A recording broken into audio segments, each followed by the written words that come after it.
السلام عليكم، ياكم الرسام. طبعا انتبهوا لي على هذا المقطع مال الفيديو، حيل عجبني. انتبهوا لي بين الطباخ الغني والطباخ الفقير، بس شوفوا التحدي اللي راح يصير على هذه السمكة، من راح يقطعها افضل. بس شوفوا نظرات الطباخ الفقير وشوفوا الطباخ الغني. طبعا هو اللي لابس ابيض هذا، شوفوا ايش راح يسوي للسمكة وانتم بس ركزوا عليه.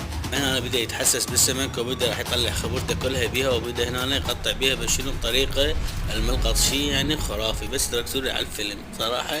هذا الفيلم كلش عجبني، ومستحيل يسهلني على اسمه لان اسمه اصلا ما اعرفه، بس هذا مقطع عجبني وحبيت انشره لكم واشاركه وياكم. لا تنسوا اللايك والاشتراك بالقناة، لانه اللايك مهم جدا.